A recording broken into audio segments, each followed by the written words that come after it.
där på bordet.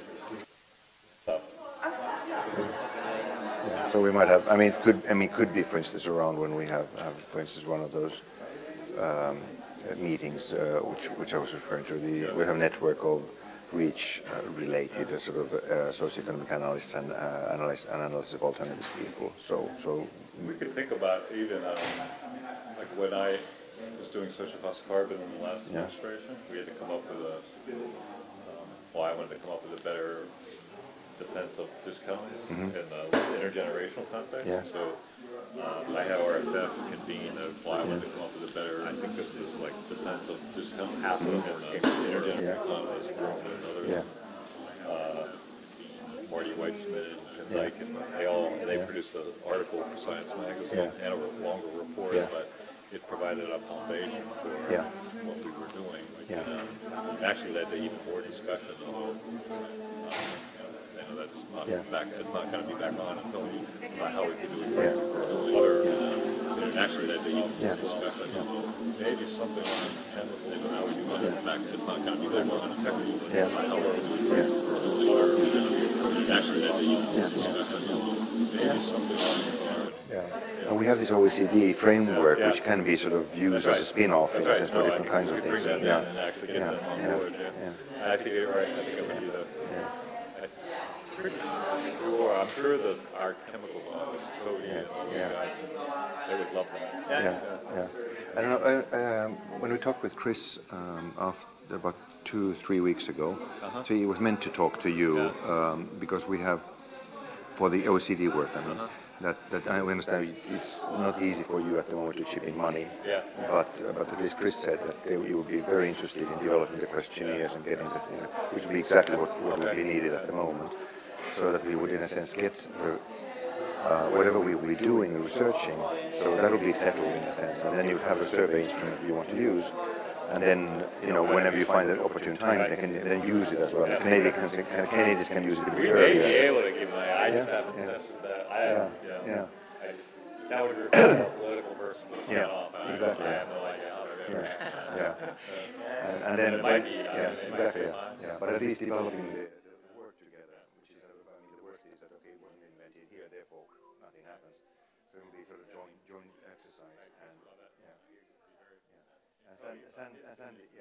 Sandy talked to her, she would be very interested as well. So, that'd be fun. That'd be very good.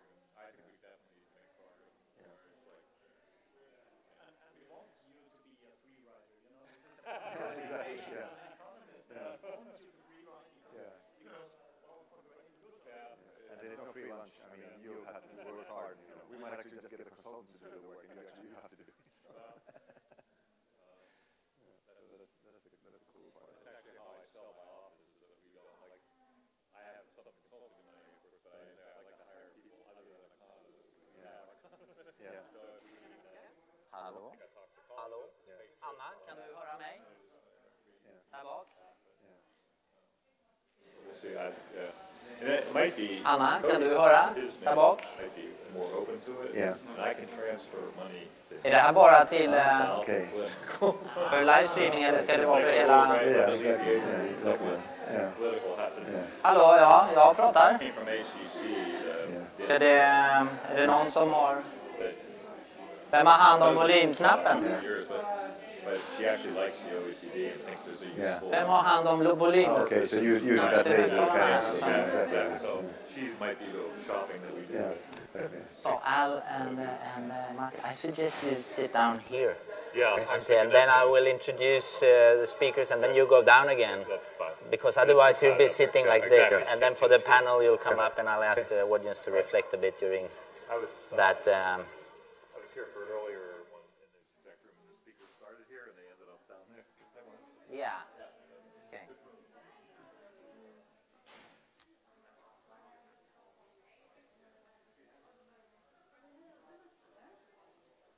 Ja. Okej. Det tror jag inte. I thought sitting here was the best than over there. Yes. Vi får testa här. Emily, kan ni höra? Eller, men det är inte genom högtalarna. I would imagine it's the minister first. Yeah. Man hör okej. Then probably you. Yeah, and then it's me. Yeah, it's 5, is it? So 1, 2, 3, 4, 5. Yeah. Men Anna, hur tänker du att sen ska man ha micken då alla? I can come next to you over there. Alla har fått myggor? Yeah. Ja, vad bra. Ja, men då är vi ju... Ja, men det är så.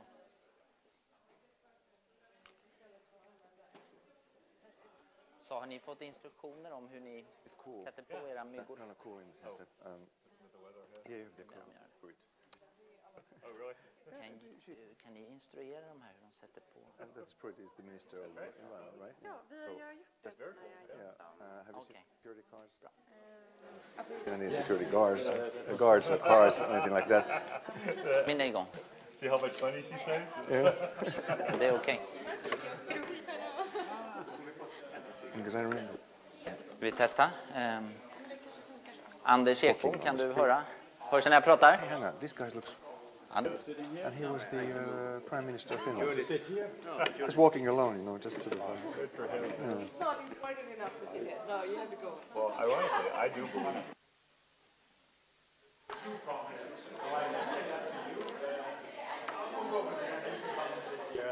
Hello?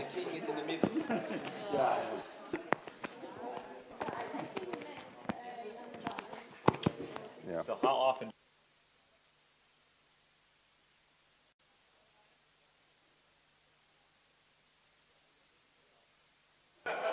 Ska ni använda den här också? nej, det är ju sen för publikfrågor då, Okej. möjligtvis. Men däremot Och du tänker om den är urladdad? skulle ni kunna ordna några vattenglas till? Det är ju 6 stycken. Jag kan visa det.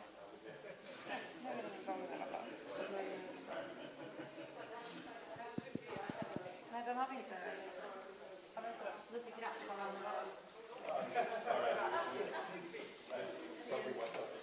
Två stycken till då, va? Jag springer och hämtar det. Ja, bra.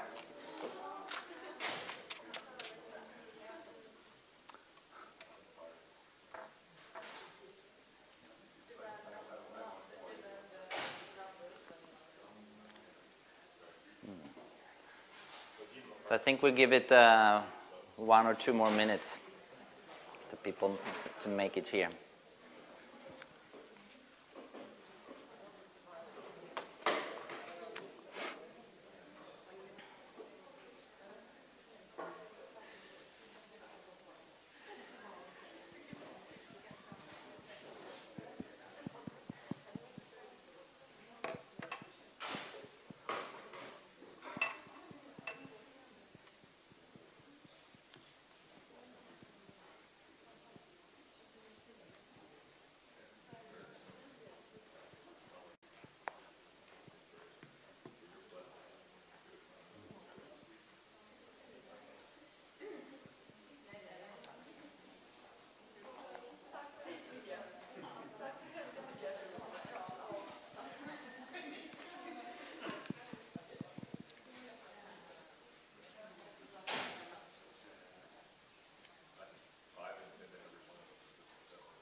Hallå?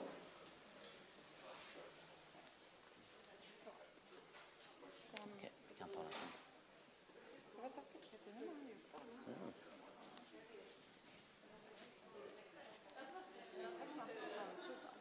Tjena Thomas. Ja, vad roligt att se dig på benen. Va?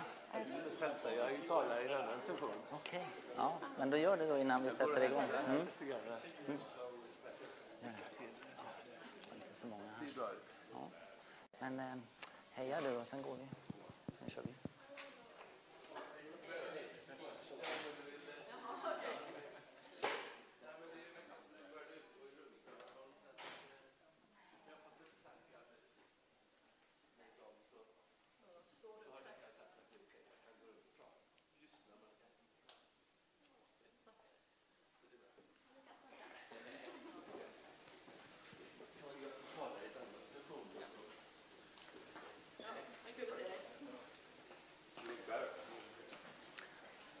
Okay, let's start. So, welcome to this policy session titled Reach and Beyond, Effective Policy Instruments to Regulate Hazardous Substances. My name is Slunge. I'm an economist, and I have the pleasure to share this session. I'm together with Thomas Sterner and Jessica, the three economists in this new center here at the University of Gothenburg. FRAM, the Center for Future Chemical Risk Assessment and Management. So it's led by a professor in ecotoxicology, and we are a mix of people, ecotoxicologists, biologists, chemists, and a few economists and lawyers also, trying to get a grip of this very complex issue of chemical mixtures, that chemicals don't work only one by one, but there's an increasing concern that they interact, and it's a cumulative effect of multiple exposure from many chemicals that we are increasingly concerned about. Okay, the aim of this session is to discuss the effectiveness of REACH and the American regulation, TSCA, as well as possible policy options for the future. That's why we call it REACH and Beyond. And in Sweden, we do have very ambitious objectives when it comes to chemicals. We have the objective to reach a non-toxic environment within a generation. And also in the European Union, there is work now on a strategy for a non-toxic environment. However, this is not so easy to realize. The evaluation of our environmental objectives, the smileys are red. So this will be very difficult to reach, if not impossible, at least in the short time. We are also alerted by a recent report, for example, from the Lancet Commission on Health and Pollution that was published late last year, on where they, besides air pollution, also stress the many new synthetic chemicals that have been, come into production and consumption during the last decades that we don't know very much about. So to discuss this, I mean, there's a big gap, of course, between objectives and how far we have reached. But to discuss this, we have a very distinguished panel that I am very happy to that they have come all the way to Gothenburg to discuss these issues with us. They will all give 10-minute presentations, and then we will proceed with a panel discussion. So we have the Environment Minister of Sweden, Ms. Karolina Skog. I will introduce you a little bit more in a while. And then we have Bjorn Hansen, who is the Director of the European Chemicals Agency. We have Matti Vainio, who is also an economist and is heading a department working with socioeconomic analysis in ECA, authorizations and restrictions. And we're also very happy to have Alma Courtland, who is the chief economist of the US EPA that Gina McCarthy referred to in her introduction. And last but not least, we have Jessica Coria from our own center, who is an associate professor in economics, and is one of a few economists at this conference, I think, that is working a lot on chemicals. In late May, she published this paper, The Economics of Toxic Substance Control and the REACH Directive. So, before we proceed, some housekeeping rules, kind of. First, I would like to say also welcome to those following this session live streamed. And that's also important for you in the audience to know. If you ask questions, that will be also broadcasted outside this room. So if you're not accepting that, you will more or less have to be quiet or leave the room. So very much welcome to you also watching this online. As I said, we will have 10-minute presentations. I will just do this after 5 minutes. And then I've also kind of been inspired by the World Cup. We have more or less the same time available as a football game. So I borrowed this card. So 1 minute is the yellow card, and then I will hopefully not pull out the red card. So we'll have, yeah. Okay, let's get started. I invite Karolina to start. And the title of her presentation is Towards a More Ambitious and Effective Chemicals Policy. So, welcome.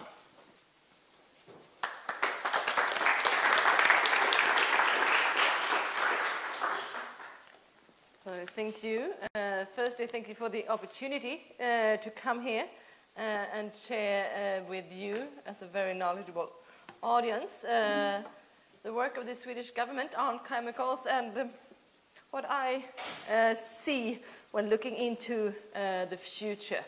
And I will, of course, say something on the national level, how we work and what we aim for, obviously, in terms of the panel, the European level, but also a few words on the global level, which I think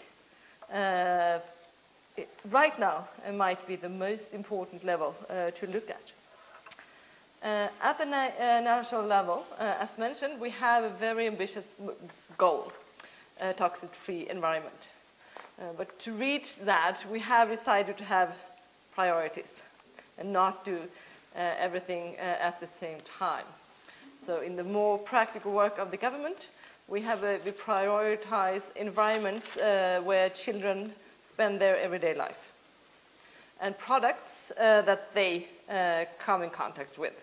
We think it's, for obvious reasons, a sound priority.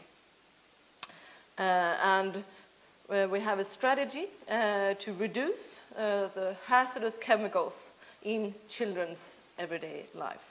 And that takes us a lot to products of low costs, because they can be found in the kindergartens and the playing rooms of children in a great extent. And one thing, the most successful part of that work that I would like to mention is the very practical work of our agencies, that they now have quite a lot of funding. So we made sure that they have funding for test buying cheap products. Go to regular stores, buy what regular parents buy, and test them. And the results is absolutely horrifying.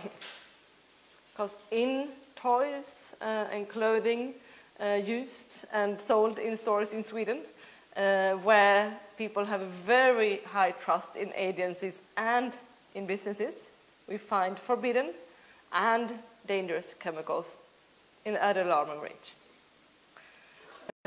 So even if we have REACH, and I'm very, I'm glad to repeat that REACH is good. We should be so grateful that we have REACH in place. There's a lot of work ahead of us to actually make REACH work in the sense that it secures a healthy environment for us all and for our children.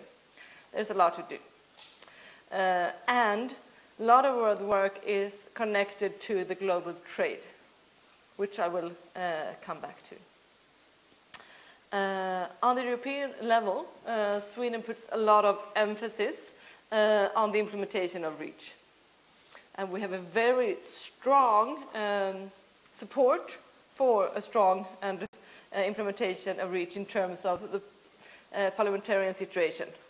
This is not bound to a specific party in Sweden. I represent the Green Party and a very strong environmental and chemical agenda, but I have support from a very broad majority in the government, in the parliament. It's not, and it has, this policy has been driven by different government consisting of different parties. This is a Swedish position, that REACH shall be implemented, and we need to put efforts in doing so, and we mean REACH for real. and we need to put the money to finance agencies in terms of them being able to do that. And the biggest problem in implementing REACH, I would say, in short, is time, because the process is so timely, and we need, when we look ahead, we say we definitely need more efficient methods to list substances and to follow up on substances. And one very important step is to work with restrictions of group of chemicals. And the work in that field that has been done so far has been promoted by Sweden with good help of, we have some fellow countries in terms of Finland and Denmark and Germany, but it's a very important agenda for us. And to further enhance that work, I have committed a governmental committee, or which is a person, we still call it a committee. To speak plainly, I've commissioned a researcher to write a report, a governmental report on how we better or more efficiently can work with restrictions of groups of chemicals. Because it's very clear to us, working substance for substance is just not efficient enough.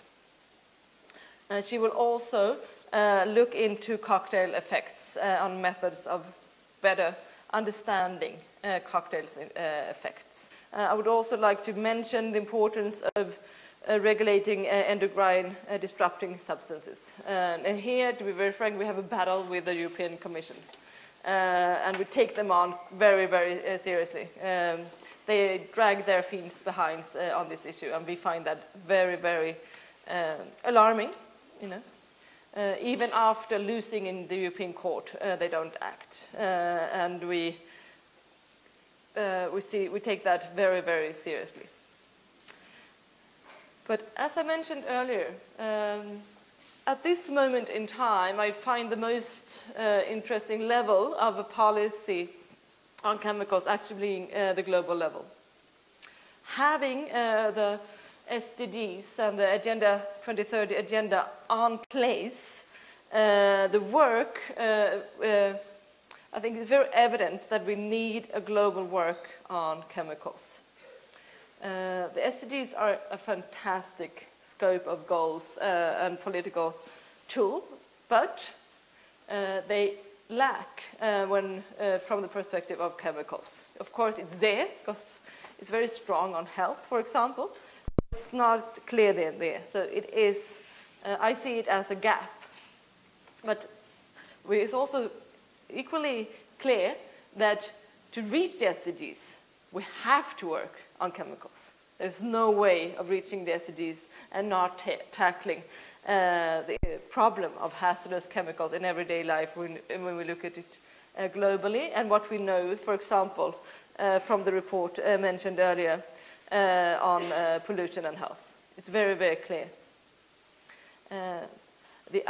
Another point of making it more and more urgent to work on chemicals on the global deals is this change of trade patterns. And it's very clear in Sweden, for example, and I know we're not an exception, but the amount of privately imported goods rise day by day. In Stockholm airport, they received, in January, they received 200,000 parcels a day. And on global level, Stockholm is not a big airport. That is privately imported goods where private persons import directly from Asia. And that in terms of reach and in terms of all European regulation, the kid sitting on their laptop ordering toys from China is an importer. And Hans, this kid, is expected to know REACH and all other European regulation related to trade. Obviously, they don't. So we look into the future, REACH will dismantle if we only work on regulating the person taking a product over a border. Because in REACH, we have expected that to be an enterprise. But when that changes, regulation must follow. So one factor that is very strong, when global changes, global trade changes, regulation must follow. To this end, I have launched the initiative of a global deal on chemicals. As the world needed a Paris deal on climate, we will need one on chemicals as well. And in the margins of the high-level political panel in New York in July, I will launch an alliance of high-ambition countries. And so forth, we have a positive response of 15 or so different countries from all over the world that will join us in the effort to create an ambitious global deal on chemicals and waste. And we work in the framework of SAICM and the process of SAICM beyond 2020 as a stepping stone to an ambitious global deal on trade, filled with the principles and inspired with the principles of the Paris deal, where one absolutely crucial part is science. You know, everybody knows Paris would not happen without the IPCC. Another part is that a broad engagement from business and science and policymakers and countries together. Another very important part being the transfer of knowledge across the world. And a combination of compulsory deal parts and voluntary deals. The big challenge in doing so is that climate is connected to one number, the temperature. In chemicals, there is no equivalent. We know we can't have a 1.5 on chemicals. So that's a common challenge that I think we can hope that we can take together.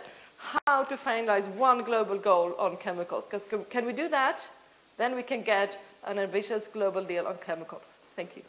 Wow, thank you. Karolina, stay. I have a question for you. Oh, yes.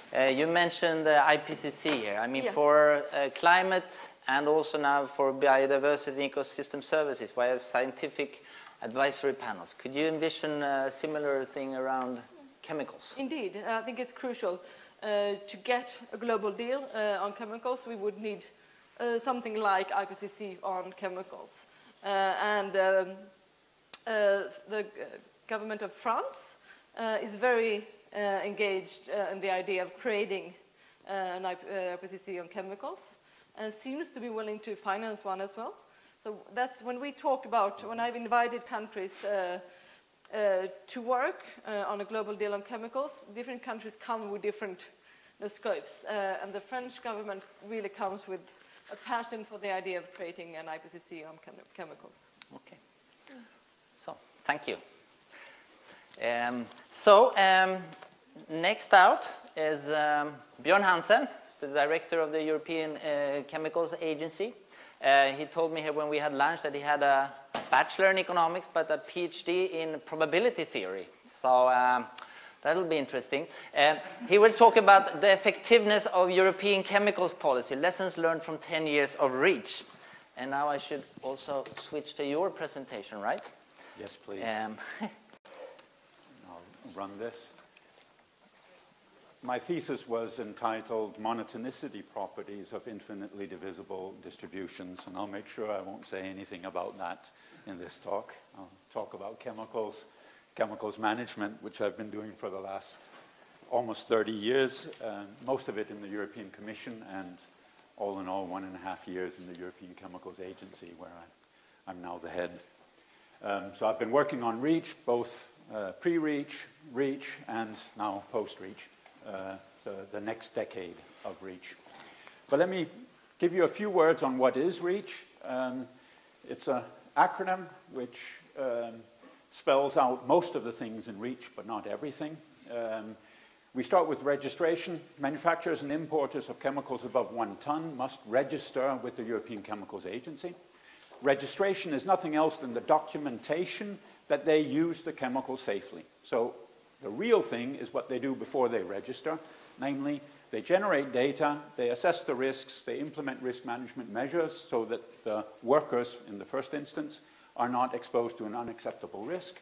They communicate in the supply chain where the chemicals are used, how the chemicals should be used, and ultimately they do a risk assessment for consumer use and give recommendations on how the chemical should be used by consumers.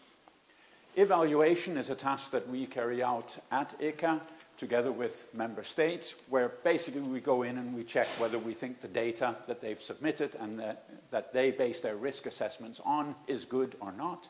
If not, we tell them that they must do or generate new tests. Authorization and restrictions are the two so-called risk management tools. The easiest way to explain it is that authorization, you ban the substance unless you explicitly, based on an application from industry, say you can use it in an area. And in restrictions, it's the other way around. The burden is on the authorities, and us in ICA to start out with, that a substance cannot be used safely. We do the scientific assessment. We move that to Brussels, who then does a policy decision. And then you restrict a substance, which effectively boils down to banning it for specific uses or for some substances, all uses. And the REACH regulation created the European Chemicals Agency. And what is maybe historic, of only historic relevance now, is that REACH did combine about 40 pieces of individual pieces of legislation in the past. I noticed, looking at this, that my spell checker was not the best of all. But anyway, what is the idea behind REACH?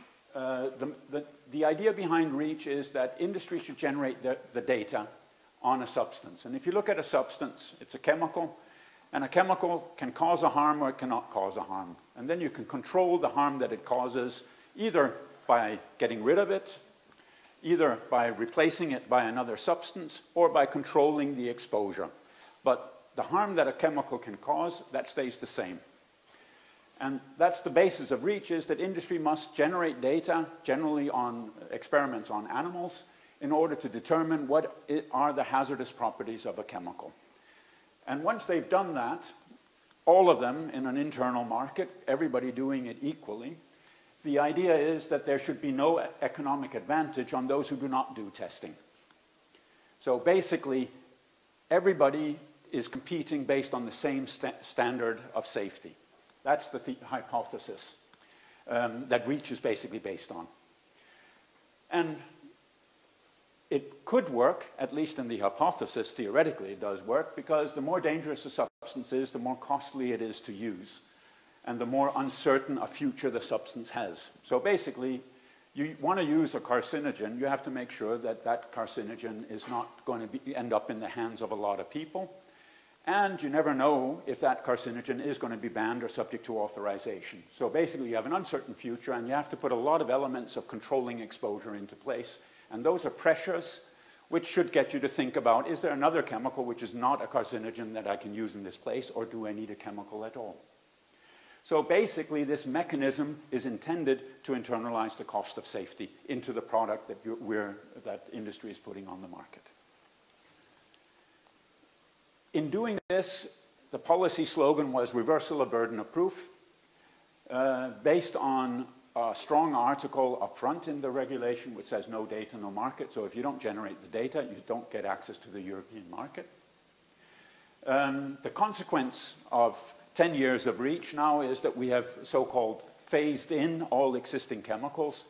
In normal speak, what that just means is, as of 1st of June this year, all chemicals on the European market in volumes above 1 ton are now known, and at least industry has assessed whether they have sufficient data, and where not, they've generated what they think is sufficient data, they've assessed the risks, and they've managed them, so that in the way that they think it should be done. And this has been done by 13,400 chemical companies across Europe. So at the moment, REACH is basically stretching out to a huge number of companies. And if you think that there's not a chemical product, or there's not a product used in Europe which doesn't at some point in its lifetime come in contact with chemicals, that's just the tip of the iceberg, those 13,400 chemical companies. There are 21,000 substances in use in Europe above 1 ton. That's a lot. And if you go back to temperature as being the yardstick to measure the problem, here we have 21,000. And each of these substances has many uses, many types of concerns, human health, environment, carcinogen, reproductive toxic, toxic to your liver, corrosive, what you have it. We have I moved to ECA 6 months ago, and I've not completely gotten used to that. I'm not working in the Commission anymore. So the Commission estimated that the total direct costs of the first 2 registration deadlines, so this is up to about 10,000 substances, for industry was somewhere between 2.3 and 2.6 billion euros. So this is how much it cost to generate the data, and to put the dossiers together, to hire all the lawyers who made sure that there was no competitiveness problems between the companies talking to each other, sharing the data because there's a cost-sharing obligation, and to send it into ECA. We also have what's called a classification and labeling inventory, where we now have 5 million notifications of over 100,000 substances. So what this means that is if you put a substance on the market in Europe, also below 1 ton, you must notify to ECA what labels you put on the packaging of the substance. And there are about 5 million of those. So this means that there's a significant number of companies and chemicals in addition on the market below 1 ton. But we have at least the hazard information that industry thinks is appropriate. Now, the Commission did an ex-post assessment, which it published a couple of months ago, where it basically concludes on REACH that it has significantly improved the protection of human health and the environment, and it's promoted non-animal testing, and it's fed into competitiveness and free movement of goods in the European market. It basically says that, and here my spell check again, didn't catch it, that the REACH hypothesis is starting to work. It's one of these typical things in environment that you can look at the cost, but the effects are very difficult to measure, because when you have implemented the cost, what you're doing is you're avoiding a problem. And how can you measure that a problem is avoided? How do I measure that I didn't cross the road and get struck by a car? So it's very difficult to see that unless you have the statistics on lots of people being hit by cars at intersections where there was no traffic light. Now, like I said, we have 100,000 chemicals. Each of them has different uses. Each of them has one of a multiplicity of different hazards, leading to a multiplicity of different risks. So it's rather difficult to find the baseline to assess that from. But there's anecdotal evidence which shows that this hypothesis is actually working. People are moving away from the worst chemicals. People are investing more in risk management. People are avoiding uses of chemicals in frivolous places where there are lots of emissions. And ultimately, the Commission also concluded that the benefits outweigh the costs. So looking at the total costs and looking at the total benefits, and we can get into a discussion how these benefits were measured, there's about a factor of 20 of benefits, so avoided health and environment damage costs for every euro invested. This is a little bit the distribution. It'll tell you something of where companies are and where they produce substances. It'll tell you a little bit about what's going to happen when the UK leaves next year. But basically, Germany, as we all know, is the main seat of European chemical manufacture. But it's distributed everywhere. It's not isolated in one place. Economics is an integral part of REACH. Matti will tell you about restrictions and authorization, but it's also a big part of the ex-post assessment. So every 5 years, REACH is assessed, and a lot of data is at least attempted to be collected to check whether the regulation is effective and is delivering on its political objectives. Here are just some numbers. I'll leave them up there, and I'll finish off with saying that the conclusion is that REACH is an improvement over the past, but what the conclusion also is, and I think that that is exactly what the Swedish minister was talking about, that we're definitely not meeting the objectives that we thought we would be meeting back when REACH was adopted. So basically, we're getting there, but we're getting there slower than we wanted. And this basically means that if we want to start reaping in all the benefits, all the 100 billion worth of benefits, then we have to accelerate. We have to do our work better and faster. And that's basically what we need to do the next decade. And that's what Matti and what all the colleagues back in ECA are reflecting on and trying to figure out how can we do this in order to meet the political objective of being able to say that substances are on the European market are actually safe. Thank you. Thank you.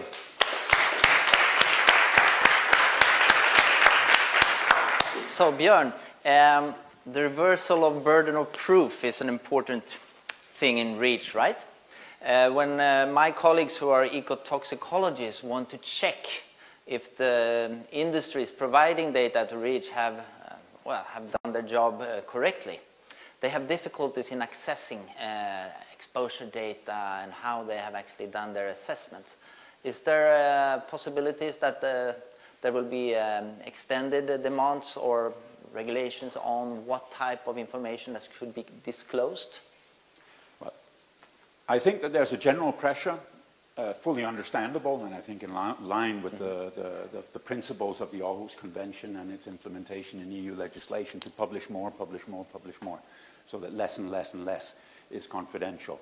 And actually, it's also good for the economic market that the more people know about each other, the more companies will compete on the real thing and not on the fact that they're holding a piece of information, which is maybe not what we want them to compete on. So it's a good thing, I think. It's also a good thing because people simply have access to what's going on and they can act. So there will be pressures. The question is, do we have the information on exposures that you're asking for? And I think in general, after 10 years of REACH, we can say we know a little bit more, but we definitely don't know very much. And a lot of our work proves that. And this has to do with the economic model. That is, I was saying the REACH hypothesis is starting to work. The economic model is still one that somebody manufactures, somebody imports a chemical, they ensure for themselves its safety, and they give some information downstream. But what they do downstream is not their business. That was how it was in the extreme in the past. It's getting better, but we still see that. And until we get what's called communication up and down the supply chain, so that the manufacturers actually know what happens down there and can tell them, please don't do it like that, do it like that, the manufacturers will not know where their chemicals go. And as long as they don't know, we won't know, and therefore you won't know. So yes, the pressure will be there, but we don't have the information yet. Whether that leads to new legislation, history, or let's say time will show. Okay, thank you very much. So next out is Matti Vainio. He's also a doctor in economy and has earlier worked a lot on air pollution issues in the Commission, and is one of the persons, I think, in ECA who has really developed this work on authorization and socioeconomic analysis.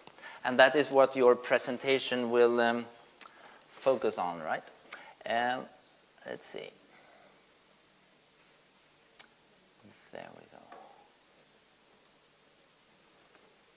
Welcome. Okay, good, thank you.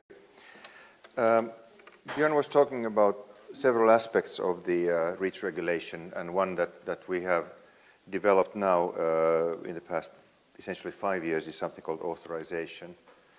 And it's a unique feature of REACH. Nobody else in the world is doing this. So in that sense, it's quite a lot of experimentation that's been going on as well, partly because the regulation itself is not particularly clear in many aspects of it. So it's left open quite many things that could be done differently. So the learning by doing is going to be presented also here. The basic principle is that you have substances which are called substances of very high concern. These are the carcinogens, the mutagens, and the reprotoxics that you shouldn't use if you can avoid them. But it also includes, and this is a bit more unique in Europe, is the substances which are persistent, bioaccumulative or toxic, or very persistent and very bioaccumulative, or equivalent concern, which brings us to endocrine disruptors. So if you're in that category, you'll be sort of, as Bjorn was saying, better watch out. Now, the simple principle itself is, I'll go through the steps in my next slide, but the key message is it's not a ban. Very often industry says authorization is a ban, and I think also even Bjorn said it's a ban unless, but actually it's a possibility to get an authorization to use a substance of very high concern, provided that you apply and the Commission grants you the authorization. It does two things essentially. It promotes substitution and promotes safe use. Now there's a debate going on which one it does more. The original idea is promoting substitution. In practice, we see also a lot in promotion of safety.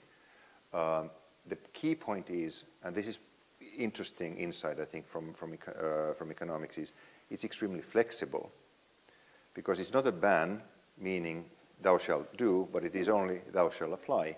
And then the applicant, of course, describes what they need to do in order to use the substance then later. Or they can decide not to apply because they found a substitute. So it gives the freedom for the markets to react as they wish, which is different from restrictions, which tells you what to do.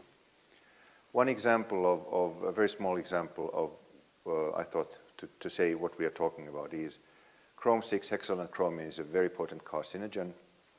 We shouldn't use it, it's on the list. However, you want to land safely when you come, for instance, to Landvetter on the plane, and the landing gear that is on the planes is actually quite, important part of landing safely. And that is exclusively, as far as I understand, chrome-plated. The reason is that you don't want that thing to rust, because it goes up in the sky, comes back up, and it gets moist, and that moisture is really corroding. So that's an example, this from Lufthansa, that they, every now and then they have to replate them as well, so that they actually useful. Okay. The main principles. We create a list in ECA based on suggestions from member states. We cannot do that ourselves unless the Commission does it, and Sweden, for instance, can propose a candidate list of substances. They have about 170 of them at the moment. The Commission then, based on our recommendation, creates an authorization list which has about 41 substances, if I remember at the moment. Then that is now you're subject to authorization if you're on that list. Then companies apply. ECA's two scientific committees give opinions about that, recommendations essentially to the Commission. And then the Commission decides with member states whether that will be authorized, and then for how long time. It's called a review period. And then companies implement that. It's enforced by local enforcement authorities in member states, and submit a review report if they still want to or need to continue the authorization. There are two criteria. One is, the simple one is that if the substance has a safe threshold and you're below that, you get an authorization automatically no matter what. On the other hand, most of the substances are not like that. You have a non-threshold substance, like carcinogens don't have a threshold usually. So you need to get an authorization if the benefits of the continued use of that are higher than the remaining risks that remain as a result of that use, and that there are no suitable alternatives that could be used. Now this is actually showing already, when you start thinking about it, how to do that in practice, what's a suitable or non-suitable alternative. That's a big discussion topic, and so on. Some statistics, we have received 120 applications for 200 uses, meaning we have about 200 opinions, right? 25 of them come from manufacturers and importers of chemicals. This is what I would call the trouble area for us, because these companies, as Bjorn was explaining, they don't necessarily know very well how the substances are used. But 75% come from the downstream users. They tend to know fairly well how they're using the substance because they're using the substance.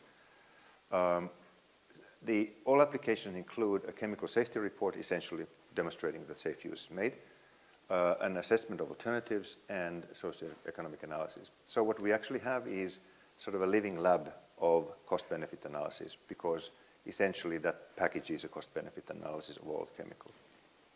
24 substances have been applied, but no applications were received for 8. And the rest is now we're waiting for in the pipeline, meaning that substitution has taken place or they were never used. That's another possibility. Commission has made about 80 decisions about this, so there's a big backlog in the Commission at the moment. But this is a new process we're all learning by doing, and the biggest learnings, I think, at the moment are actually happening in the Commission, at the decision-making phase. It's proven to be quite complicated. Now, the positive news. Authorization, as part of the REACH review, was actually checked out quite extensively by a group of consultants. They did a very good job, and this was done by DG GROW, which normally is a bit skeptical about REACH compared to DG Environment. So this is sort of coming more from their study, so that's sort of even more important. First, concerning substitution, what we don't see is, of course, companies who don't apply. We only see companies who do apply, and then we don't see substitution ourselves. However, they went out and interviewed quite many companies, and half of them interviewed, they actually said they had substituted. So they did not apply because they were the reason. Sometimes the reasons were quite interesting, in a sense, legalistic almost, like the substitution would do that because we don't want to get into trouble, so to say, in the future. And they actually paid quite a lot for the substitution, but they did substitute. The other one is that the candidate listing already, the signaling in the beginning works. So many of these started to substitute already then, anticipating the regulation. The second one, and maybe something which we have seen also, is that 1/3 of the companies have improved risk management measures of the ones who were interviewed. What we've seen is that 75% of the companies, as part of the applications, had further improved the risk management measures because they really wanted to get the authorization, so they did everything they thought they could to improve. And then in addition, very often the committees recommended further reductions in terms of risks. So that's the other one, which is good, meaning that the use of substances of very high concern have become much safer. Some estimates of the system costs. It's about 25 million per year, assuming that you get 50 applications per year. Where you can divide those, you can see that on the average, one application is about 500,000. 1/3 of it is spent on the application itself, consultants putting it together and so on. Another third is around about spent for risk management, which is the one which we talked about earlier. And then 1/3 is more for the decision making and so on, the committee's work and the opinion making phase. So this is system cost. Last slide. I want to spend a bit more time on that because it's also, I think, interesting for economists on how economics plays in chemicals regulation. And this is a slide that Christoph put together. Christoph Reinberger, who works in ECA in my unit, responsible for socioeconomic analysis. And this has actually a lot of stories about this. It's a logarithmic scale, first of all, so be careful with that. But on one scale upwards is the benefits of the continued use of chemicals. The benefit of the continued use of chemicals, of course, that you have to use something else which is more expensive. You would essentially, that's why the companies apply. The other scale is the risk, the continued risk of continued use. So obviously, you don't want to use a chemical if it's risky. So you would expect that the benefit-cost ratio, which is the line over here, companies would be on this side, which they are. Second one is you can see that the application cost, which is 0.1, is in millions, so it's 100,000. So it costs at least 100,000 to make the application, right? So you wouldn't expect things to be there. But the most interesting part is here that each and every company has made that assessment. And we just put this together in the slide.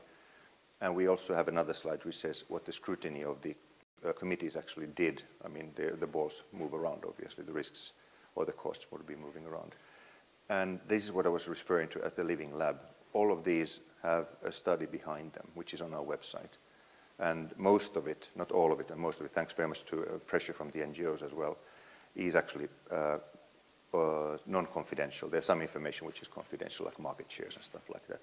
That all is there, very well hidden in our websites, by the way. Nobody knows about this very, very well. It's not very accessible. But we're happy to sort of share with you as much of that information as you want. So authorization works. We have a problem with the so-called upstream applications. And that brings us back to the communication in the supply chain, which is an inherent problem. Thank you. Okay, thank you. So Matti, in this same room, like 20 years ago, we had a seminar on the Swedish ban of trichloroethylene and the Norwegian tax on the same substances. And there were producers of alternative substances, etc. We know there are alternatives, at least when it comes to metal degreasing.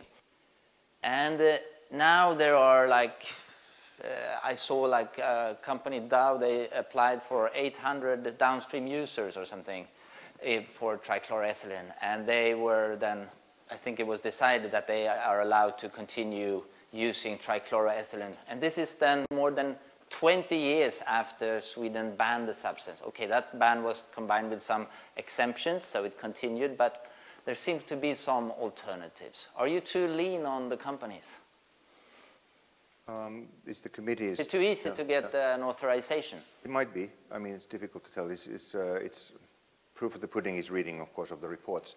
The criteria is that if the benefits of continued use are higher than the risks, remaining risks. So that's the first criteria. The other one is whether there are suitable alternatives and so on.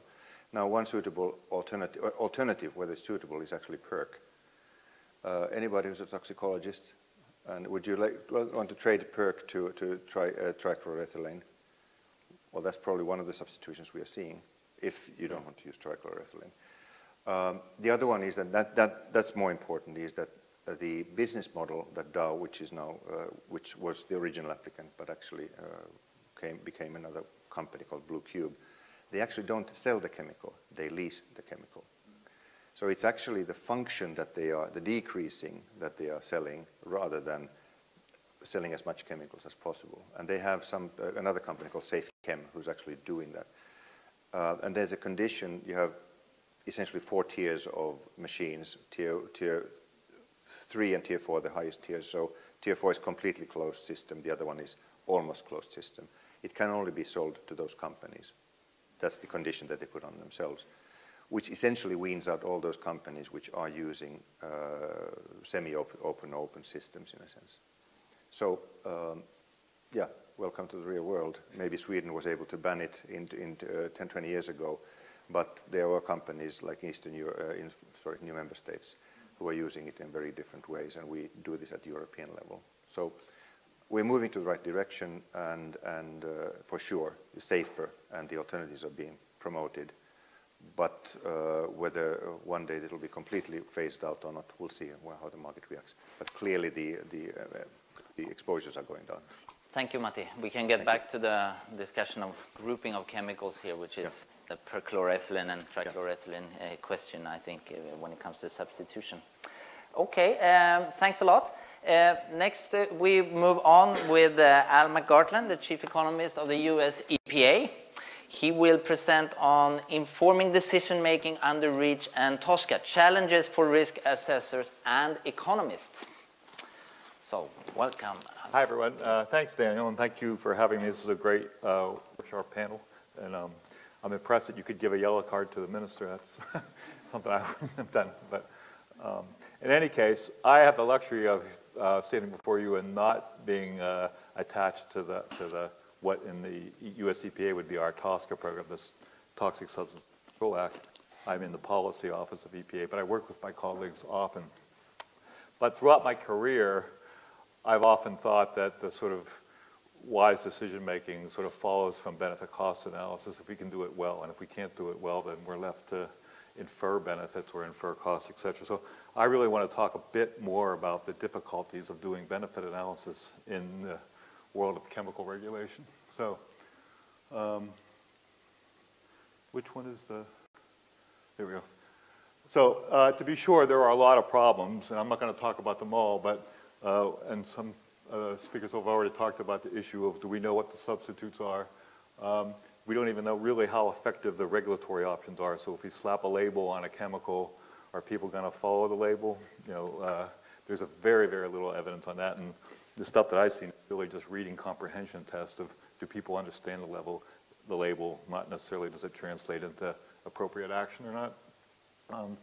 Persistent chemicals, you know, ideally if you want to taste the fate and transport of these chemicals into the environment and how long they stay around, et cetera, and we, again, don't really have a strong capability for that either. But I am going to bypass all those and talk to you more about stuff that I've been thinking about a lot. In fact, we just published an article in Science on these two exact issues. One is, and this is sort of the chide or push or prod or nudge our toxicologists and epidemiologists, et cetera, to sort of work with economists better. And I'm going to argue that they're the ones that have to change, not the economists, to get this thing going. So the first one is sort of the uncertainty and the weight of evidence and how they come up with risk assessments. Of course, it's a very uncertain process with limited animal testing, for example, and we're going to get into that quickly. And then the other is sort of how we quantify the health outcomes of the health benefits of reduced exposure.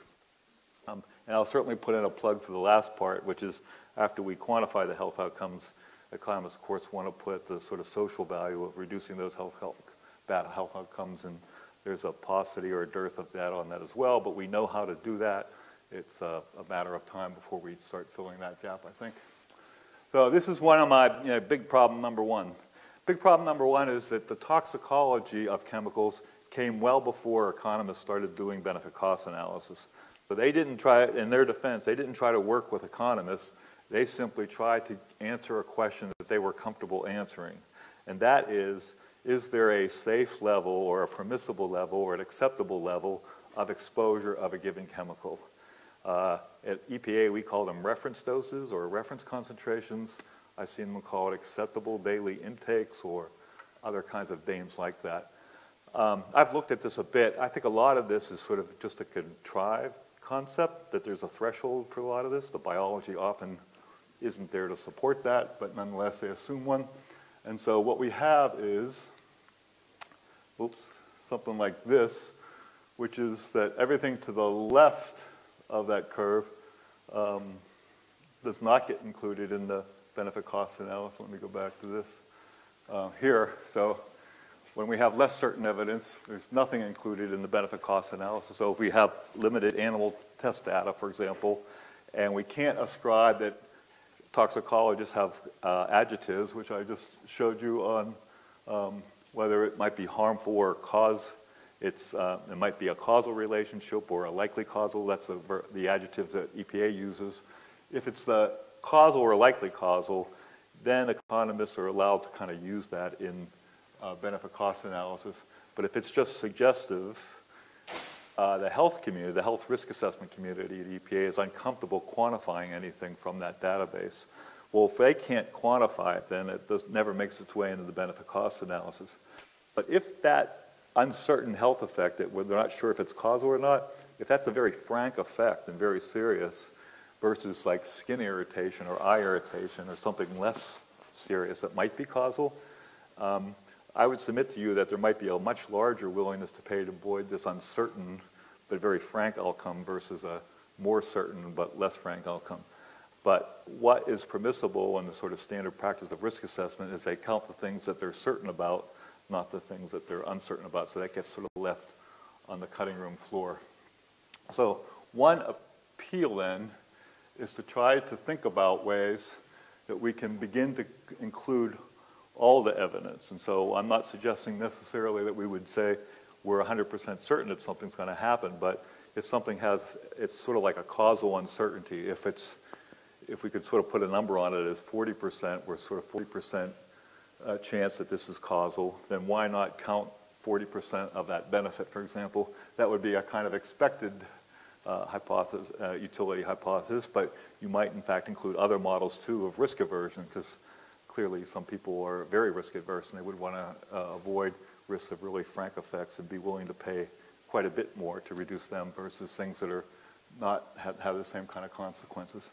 So that's issue number one, and again, I think that's a paradigm shift change for risk assessment, and economists, at least in the United States, have not sort of pushed hard enough, it seems to me, to get that stuff in the benefit cost analysis. So we were looking at like formaldehyde and presswood products a number of years ago, and there's some evidence there that we were fairly sure about eye irritation and the other things in formaldehyde. But there's this rather interesting literature about formaldehyde causing asthma.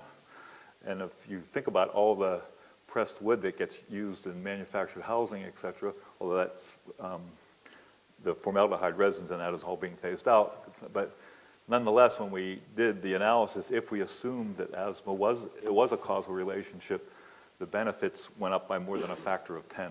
So again, it would tell a very different story. So that's issue one, and so we have to, economists, I think, need to define a paradigm where we can, in fact, begin to count those.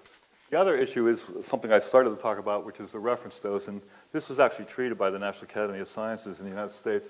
They did a report that came out in 2009 called Science and Decisions, and they basically concluded, too, that, gee, toxicologists are answering the questions they want to answer, not the questions that risk managers need answered.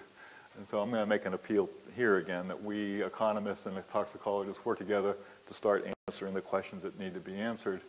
And this is the weakness of this reference dose or acceptable daily intake. EPA defines it as an estimate with uncertainty spanning perhaps an order of magnitude of a daily oral exposure to the human population, including sensitive subgroups, that is likely to be without appreciable risk of deleterious effects during a lifetime. That's a mouthful, but most decision makers take that as a safe level. So they're kind of geared to trying to find a policy option that gets us down to the RFD. But again, in a lot of biology of this, there's really no support for a threshold, so there clearly could be more benefits below the RFD. But worse than that, perhaps, is we don't even know what the benefits are or damages are above the RFD. Again, if you're talking about a very frank effect, it could be really something really bad if we're talking about something that's not so serious. And if you're going to try to pick the best substitute and the decision maker goes with just the whichever chemical they can get below the RFD, they might be leaving the worst chemical on the market and getting rid of the chemicals that are actually safer. Because we're not comparing apples and apples. We're comparing maybe like skin irritation to liver impacts or something. So that's one issue if you're not going to monetize effects. But of course, the second issue is that the RFD itself doesn't provide you with a continuous probability or dose response curve that allows economists to quantify the reduced probabilities across exposed populations for different regulatory options. And so in case people want or need an education on this, for cancer, we typically do estimate a model that goes through the origin. So, and it's typically linear unless there's biological data that suggests a better model. And you just sort of estimate a linear dose response curve that goes to the origin. And economists can work with that because we can estimate if we can get exposure down from this level to that level, we can predict then the reduction in probability of getting cancer in a lifetime. So if we ban a certain chemical that's a carcinogen, we can tell the administrator of EPA how many reduced cancer cases avoided we're going to get compared to costs, et cetera. But for an RFD, the way toxicologists do it, they have the same animal data up here about where they get responses for different doses down on this axis. They typically pick a point of departure, the POD, and that's sometimes the different, like the exposure at like the 5% level or something that where there's last observed effects. And then they divide that number by uncertainty factors for how good the database is. So they could divide by 10 for extrapolating from animals to humans if they have to, or they could actually divide by another factor if there's an incomplete database, et cetera. But they come up with a uncertain, a reference dose, and that's all we're left with as economists, and there's not a whole lot we can do with that in terms of benefit cost analysis. So I'm just going to make a plea that maybe we should start to do what we do for cancer in the non-cancer health effects realm. It would give economists a lot more tools to work with, in which that I'll stop. Okay. Thanks a lot. No, stay, Al. Please stay. My question. No, I was just thinking, it's very interesting. We have, at this conference, we have many economists that have worked with like contingent valuation, non-market valuation, etc., using survey-based methodologies and so on. Is that something that you in EPA use to within the chemicals management and assessment world? I think that's going to be key. Of course, getting the reduced healthcare costs is relatively easy, right, because there's market data on that. But we, as economists, typically would argue that's a lower bound on what would happen, and of course it is. And so The only way we know to get out that is, in fact, through these stated preference methods. We've done things for willingness to pay of parents to protect their children from different health effects, etc. Most of our work has been geared towards specific health endpoints, which if we go that route, we really do need to move away from this reference dose notion and get dose response information to be able to quantify health endpoints. That makes the stated preference easier to do because people get that, right? And they know what an asthma case to their kid is or respiratory diseases to themselves, etc. If we're going to go with chemical safety, I suspect there are some scholars in the stated preference field who say that's such a vague concept, it doesn't lend itself as well to a sort of a concrete survey. But it would be another alternative, so we could keep the reference dose. In fact, Carrie Smith and I had a long talk about this. Keep the reference dose concept and just see what people are willing to pay to be safe. But there's a lot of stuff that would have to be worked out for that. But I do think it's the path forward. Thank you very much. So our last presenter is Jessica Coria, Associate Professor here at the University of Gothenburg and in our Center for Future Chemical Risk Assessment and Management.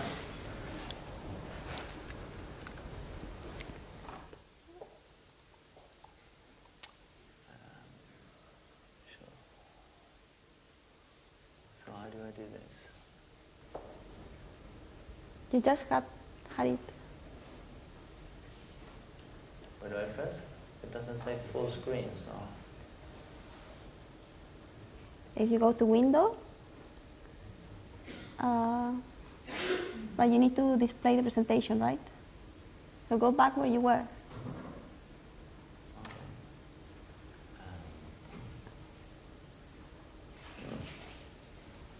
On tools, you have to get rid of tools. Yeah. Click on the tab. Go back to the presentation.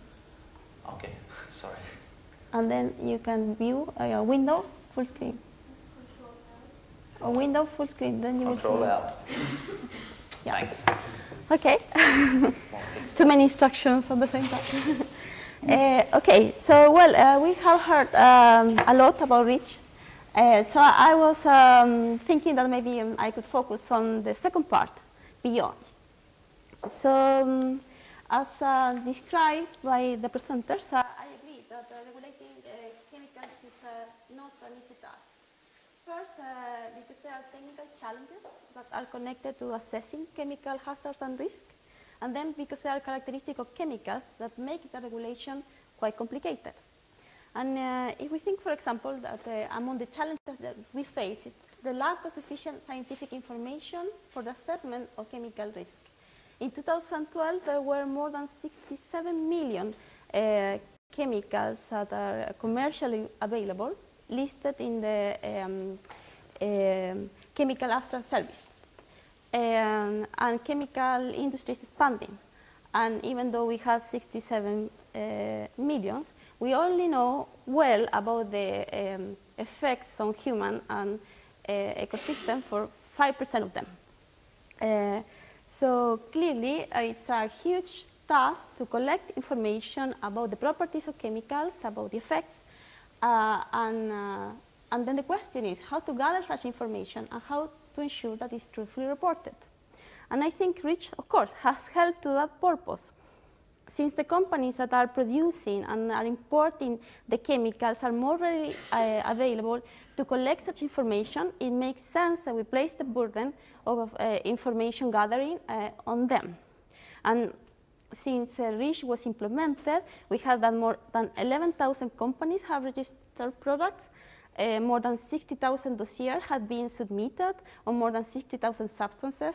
173 substances have been listed as substances of very high concern. 31 of them have been authorized, and more than 65 have been restricted. So all this is just great, right? But of course, one can wonder about quality assurance. And as it was explained in the 2016 REACH report assessing the registration dossiers, information was missing on 90% of the 184 dossiers that were examined. And the companies were asked to complete the information, but the companies had also failed to continuously update information, even though REACH instructs them to do so, and this is an issue that needs to be corrected. So of course, quality assurance needs to be improved, and this is something that we need to do. And then I would like to focus on two features of chemicals that make them complicated to regulate. And they are interesting, and I focus on these two because they have implications in terms of the policy instrument that we can use. So when it comes to the first one, is that the dangers of chemicals vary across products. What does this mean? It means that, that we actually need policy instruments that reflect differences in chemical toxicity and risk. And today, most of the, even though we have many policy instruments that could be used, the two most common instruments that we have been using are taxes and bans.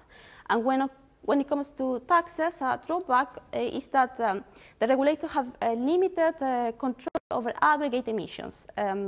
Because once the tax level is set, it is largely up to the firms to decide how much they are going to abate.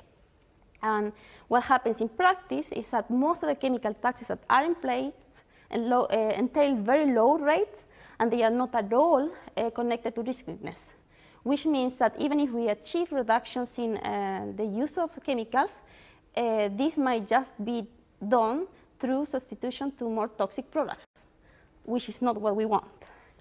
So we can agree that the very dangerous substances are very well regulated through bans because we really want to restrict the use.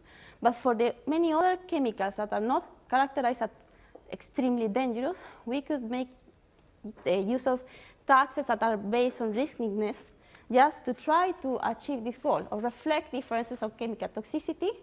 And we should tax those that are most dangerous, that they impose a greater risk to humans and the environment, to higher rates, because this will help out to reduce overall toxicity over time and promote technological development. And we have seen that this can be done. It has done in the case of pesticides, where countries have implemented a risk-based taxation, and as an outcome, they have achieved a substitution to low-risk alternatives. Research has also shown that this can increase the perceived fairness of the taxes and the political feasibility. So the second issue that is a problem when it comes to regulations is the mixtures. So of course, we are not just exposed to one chemical. We are exposed to thousands of them. And they come from a very wide range of sources. Some of them are intentional mixtures because they were manufactured to be so, like in detergents or even some pesticides. But some of them are coincidental in the sense that they are unrelated, but they have the potential to affect the same group of people or the same population of individuals. For example, we find several pesticides in a stream, and not to mention that there are hundreds of thousands of chemicals that can be found in a waste treatment plant, right? So there is a concern that this mixture can create synergetic effects, but research has shown that this is rarely the case, especially when the mixtures include a very large number of chemicals. The relative importance of each of them in the mix is low, so the total toxicity of the mix can be well represented through the addition of the risk coefficient, thank you, which is a method known as concentration additivity. And this brings us to the point that, that the fact that through REACH or many other regulations we are assessing chemicals individually implies that we are underestimating societal risk. And I want to illustrate this with this simple kind of plot. Just recall that in risk assessment, one measures risk by comparing actual exposure to the reference dose, which is the dose at which individuals, humans, or species can be exposed to chemicals during a given period of time without suffering or experiencing negative effects. So if the actual exposure is higher than the reference dose, this is considered a situation of very high risk, and regulatory action should be triggered immediately, restricting, prohibiting that chemical.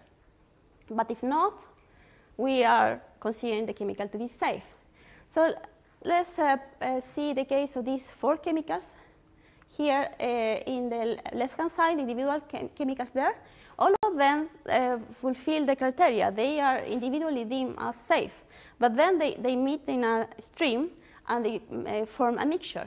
And if we sum up their toxicities exactly as ecotoxicologists would say, then we see that we far exceed the safe threshold, right? So certainly there is a problem, because if we do not consider this in the regulation, we are just simply, we are not protecting society and ecosystems. So, well, then the question is, what do we do? I don't want to be fully pessimistic. I also want to propose some solutions. So we need to move beyond, and that requires defining sufficiently protective boundaries for the totality of the chemical emissions. We need to consider the fact that we are exposed to thousands of them simultaneously. And we need to amend the regulatory system so we account for mixture effects. So, well, this can be done in many ways. Of course, one could apply direct regulation and try to regulate the toxicity of the mix, but I would agree that risk-based taxation is a much efficient way, because, as I said, there is a great variability in terms of the dangers of the different chemicals. And what is, of course, tricky is how do we regulate coincidental mixtures that vary in terms of time and space. We don't really know what mixture we can find in each water stream. But then we will have to complement existing regulations and further regulation with some sort of quality standard that assures that we are in a safe space. And then if I were to sum up, yes. So for sure, REACH has succeeded gathering information, but it's important to recall that more information is not always better information. So of course, quality assurance is a very, very important issue. And then policymakers should not constrain themselves, and they should consider and explore the possibilities to other policy instruments that better reflect the risk of chemicals, and complementary measures should be used to speed up the transition towards safer products. And one that is very sound is risk-based taxation. It has been used in the case of pesticides, and it has been shown to be effective. And actually, countries like Sweden have been implementing differentiated taxation as a complementary measure already. As for example, last year when the tax on the chemicals on electronics was introduced. So such measures are possible. The funding that would be gathered through them can help out to fund better quality assurance, can help out to promote innovation.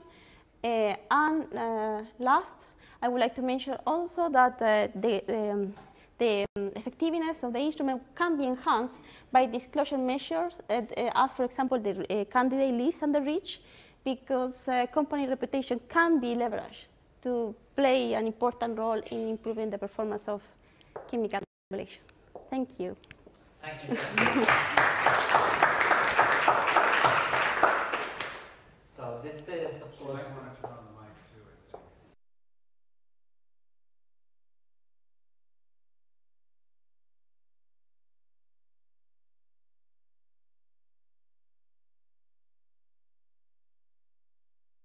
course, truly challenging introducing kind of regulating mixtures.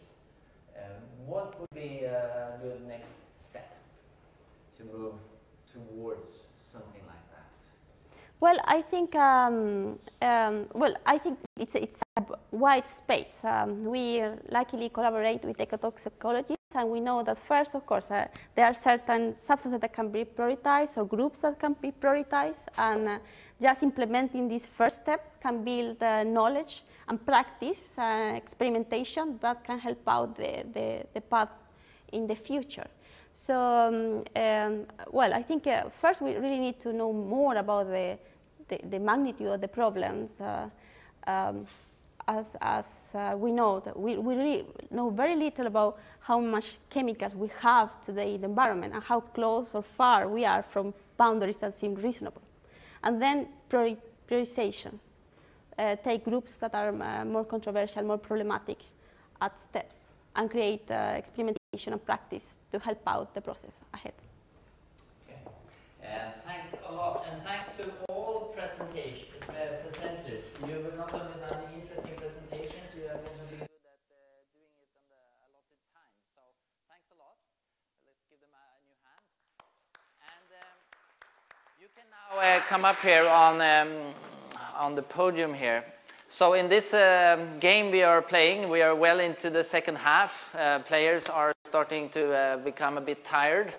And also the audience has kind of spent a lot of energy to follow the different moves made, etc.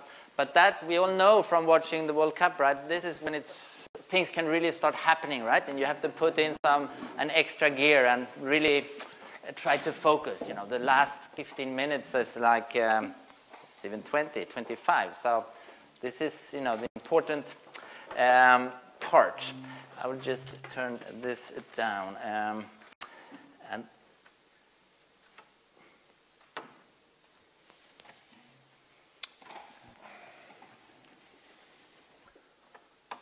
this as a nice font, right? Right. Oh. Okay, and actually, I think I will start with posing one question, and then we will open up for some comments and questions from the audience. And of course, we are supposed to be forward-looking. And what could be more forward-looking than a global deal on chemicals? And before coming here, you asked if there were some people you should meet here at the conference that could kind of support you in this push. So let's ask your fellow panelists to start with if there are, what are their thoughts about this? What are the kind of, how should Karolina go about to get a global deal on chemicals, and who can support her? Let's, I guess I'll Yes, go first, please. we'll just go around. So I was intrigued by the idea.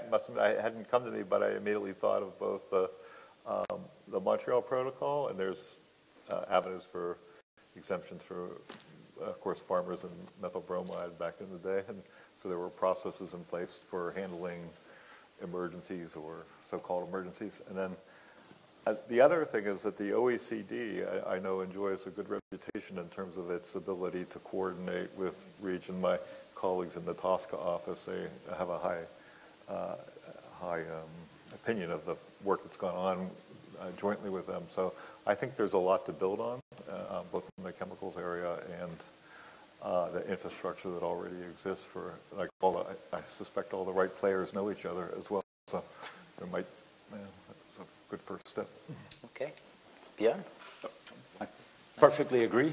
And I'm looking very much forward to see the results. I'm sure that I'm not the one to give Karolina advice on how to do it, but there's definitely, I think, an enormous opportunity internationally.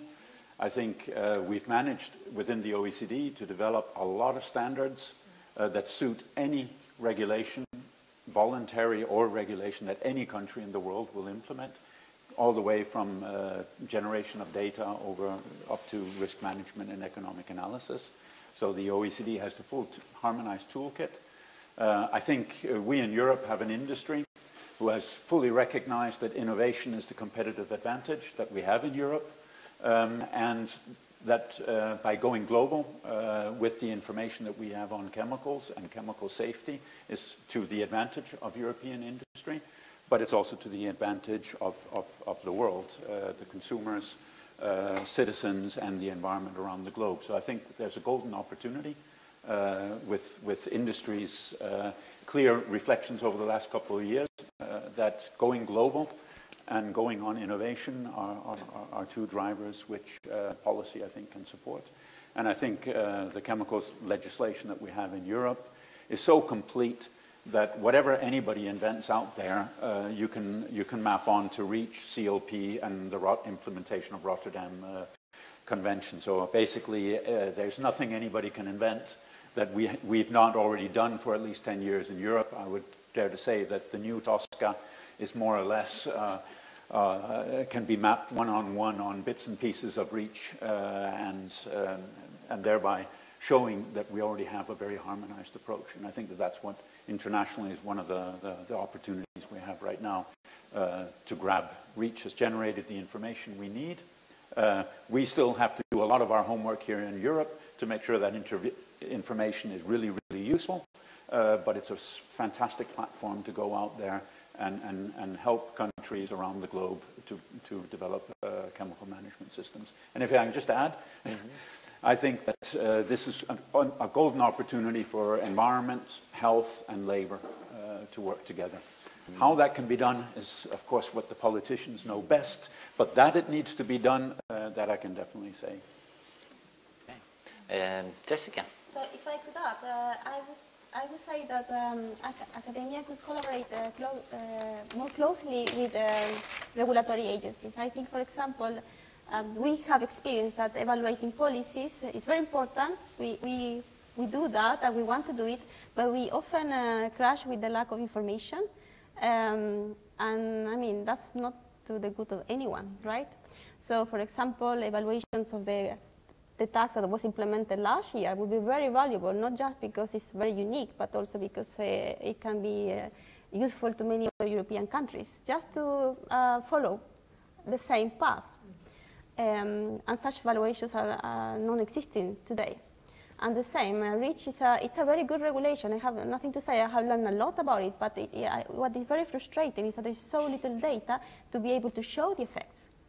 And this is something that I think we should be better at, collaborating, because it's at the best of society that we show the effects of the regulations that have been implemented. And also we learn and try to improve them further. So. Matti? Very little that, except that I believe in baby steps, meaning that while we're reaching out and try to get global agreements and so on, I think it's also through very practical work, like what we do, for instance, across the Atlantic or through the OECD, by comparing very simple things like how did you make your restriction, how did it work, what made it work, and learn from that on both sides. And maybe even piggyback on each other's work to some extent, so we don't do exactly the same assessment that was done somewhere else. And that already in itself creates ways of working and understanding, and I think that's something we could do much more. And that's under the OECD now a bit being developed, so that's good as well. So chemicals is a very broad concept, right? And we talked about the success of the Montreal Protocol. Is there a kind of certain group of chemicals that should be deal on as a baby step at first? Not that baby, maybe, but... I mean, Montreal would be a leap to the moon. I mean, if you've got that as a framework, it would be great. Whether you succeed, that's... Okay. Let's hear Karolina, your reflections here. We definitely work on with the methods of baby steps, and we have SAICM in place, and there are some really good aspects to SAICM, but I do also think in the political scape it is also very important to raise to the right direction and think really big when starting out a process like this and aiming towards a really ambitious global deal. And identifying key aspects on that. And what I think would be important to identify some of the most important principles of a global deal, where the sharing of information, information and transparency probably will be the most important, because that is connected both to safety, but it's also completely connected to the circular economy. We will never have a completely circular economy if what's in a product is completely unknown for the second-hand market. We will never have a circular economy where a second-hand material have a true economic value if it's completely unknown what's in it. that will always have a low market value. And we will have to put a lot of effort into cleaning materials if the information what's in them doesn't follow. So that's one key element that I find crucial in a global deal. But that is, of course, also technically and legally very, very challenging, since many of the products that we're talking about are very cheap, very small and very cheap. It's very clear for us when we have this approach of products that children come across to. It's very apparent that the cheapest products is the most problematic ones. Okay, thank you. So now we'll open up for comments and questions. We'll start by collecting 3, and then you can think about who wants to start answering, and then we'll see how far we get. So I see one there, and one there. So please. Yes, we should have a microphone going around more for the live streaming here. It's easy to forget that.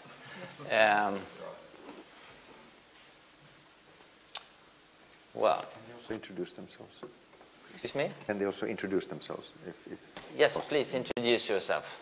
And try to keep the questions very brief, and we'll try also to be brief here in the panel. Not everyone has to respond to all questions, right? And so we can also go further. Okay, great. So, it's working, yes.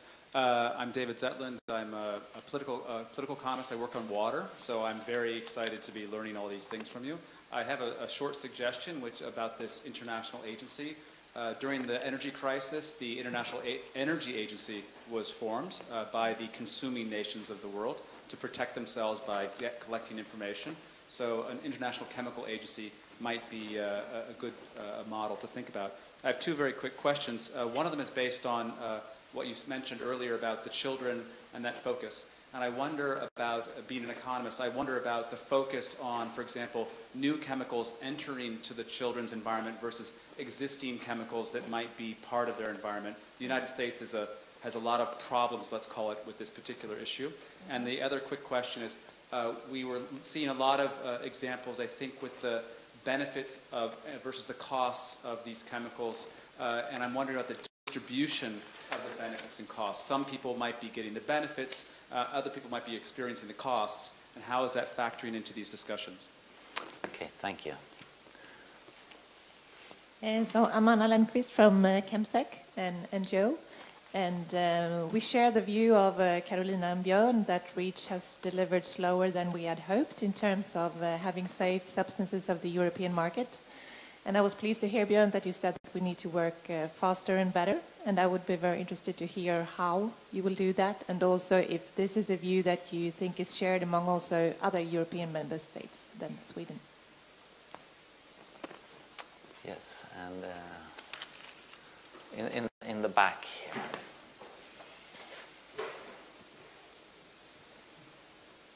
Thank you.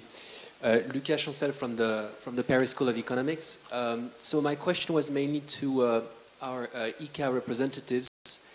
You talked a good deal about ensuring compliance among EU firms within EU countries. My question was related to what are the challenges associated to working with non-EU industrial companies and chemical producers? Okay. Let's take, I think, because we will only have time for 1 round of answers, we can take 2 more questions. I had one here and one in the back. Let's see if you remember them. I'll try to help you. Well, thank you. For Mikael Karlsson, Royal Institute of Technology in Stockholm. I've been doing quite some research on chemicals policy. I was a bit curious that when one of you said that authorization is effective.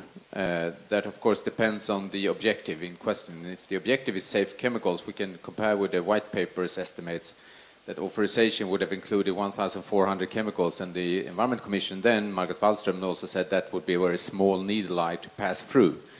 We're very far from that. And what I and other scientists have shown in repeated studies is that there are many hurdles, many difficulties in the authorization block of REACH in the restriction. And in the restriction area, there is not 1 inch of reversed burden of proof. And if you take authorization to get something on the candidate list, there is no reversal of the burden of proof either.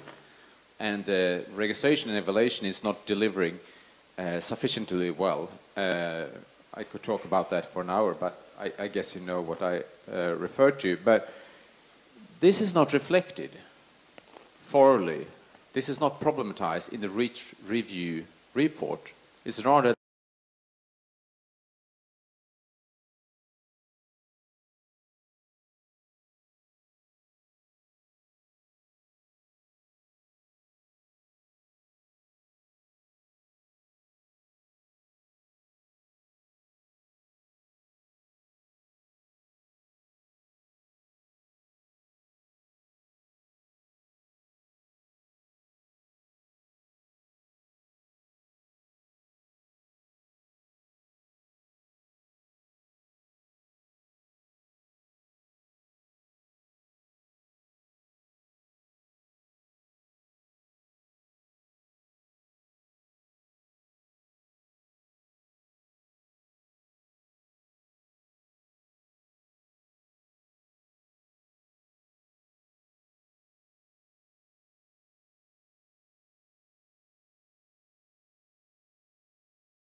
Then there was this question about the cost, the benefit cost distribution. Who wants to say something? Then there was this question about the cost, the benefit cost distribution. Who wants to say? Then there was this question about the cost, the benefit cost distribution.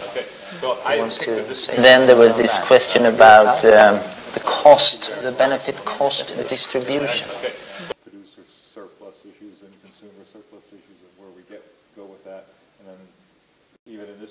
My administration now, we're working for the whole issue of jobs and impacts that way. So we're getting better with the models to figure that out as to the sort of policy for that. Of course, that's a policy call, not in my pay grade, but I can just say that the data and the tools for doing that are getting better. So I think some of the chemicals are interesting because they're so just consumer uses and then industrial uses, and even that's a very different kind of problem. So. And if I could add, but of course, I mean, if you think about pesticides, it's not exactly rich, but I mean, organic products are highly priced in some cases. So, of course, at the end of the day, who suffers the most or are facing most of the risks are the most vulnerable in society, right? And not just this generation, but the future generation, as many of these chemicals are persistent, and we don't really know what's